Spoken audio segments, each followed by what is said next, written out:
Bonjour à tous et on se retrouve pour un nouvel épisode du guide de la Redstone avec Green Power 713. Alors aujourd'hui en cet épisode 3, nous allons étudier oups, les pistons.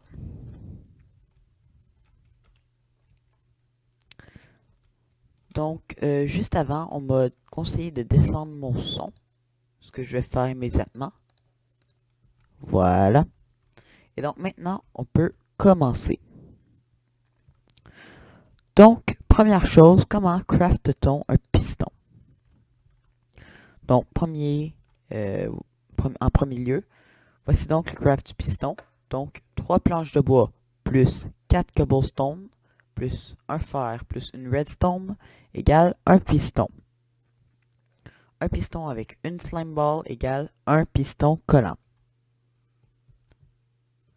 Donc, les pistons et pistons collants ont un délai de 1.5 ticks, comme nous l'avons appris les ticks dans le dernier épisode.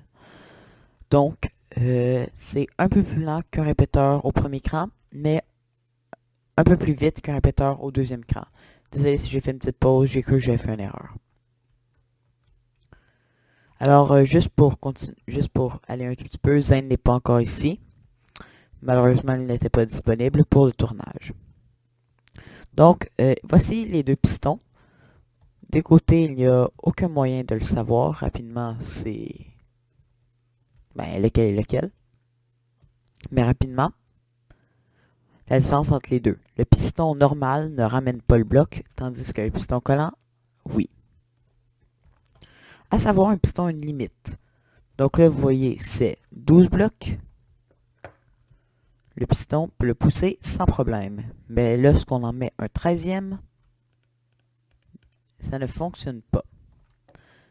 À savoir, une petite chose que j'ai oublié de mettre, mais que je vais mettre parce que, ouais. Un piston peut être alimenté de tous les côtés. Donc, il peut être alimenté, il peut être alimenté, il peut être alimenté, il peut être alimenté, il peut même être alimenté du dessous, comme ceci. Mais il ne peut pas être alimenté du devant. Ça ne fonctionne pas. Autre chose à savoir, un piston peut pousser un piston. Seulement, par contre, quand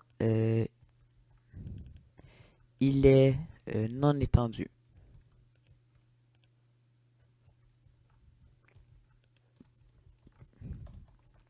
À savoir, les pistons ne peuvent pas pousser tous les blocs. Tous les tile entities, que ça s'appelle, tile entity, c'est tout bloc qui peut contenir des systèmes comme un coffre, un four, un dispenser, un distributeur si vous préférez, un dropper, n'importe quel bloc qui peut contenir des systèmes ne peut être poussé. Il y a certains blocs, comme, si je me trompe pas, l'obsidienne, qui ne peuvent être poussés non plus.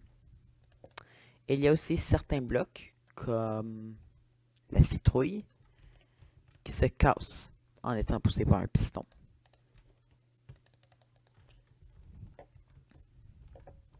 À savoir, avec les pistons, il existe un type de bloc appelé les slime blocks, que vous voyez à présent, qui peuvent faire une structure bizarre, mais qui peut quand même pousser. Une autre chose très importante à savoir, les pistons collants n'ont pas toujours leur pouvoir collant. Si on envoie une impulsion très courte dans un piston, il perd son pouvoir collant. Comment ça fonctionne rapidement, c'est juste le refaire encore une fois. Voilà. Donc rapidement, quand on envoie une impulsion très rapide là-dedans, il s'étend, mais avant d'avoir fini de s'étendre, il va ramener. Donc le bloc va finir son extension ici. Mais il n'aura pas le temps d'être ramené vu qu'il n'a pas terminé son extension. Puis on ramène, il n'a pas été jusqu'au bout, mais il peut le ramener quand même. C'est assez complexe, mais vous allez voir plus tard que ça peut être utile. Pour ceci, pour faire une impulsion très rapide, c'est une impulsion d'exactement un tick. Donc, si j'essaie de le faire ici, je l'ai eu. C'est une impulsion d'exactement un tick que vous devez faire. Et donc, ceci, ce qui s'appelle un pulse limiteur, permet de le faire. À savoir, le pulse limiteur, on va l'étudier dans le dernier épisode. Ou peut-être avant, on verra. Donc, c'est déjà tout pour cet épisode sur les pistons. Donc, merci à tous de m'avoir écouté. Et on se revoit une prochaine fois pour un nouvel épisode du Guide de la Redstone. Merci à tous, à la prochaine. Bye bye.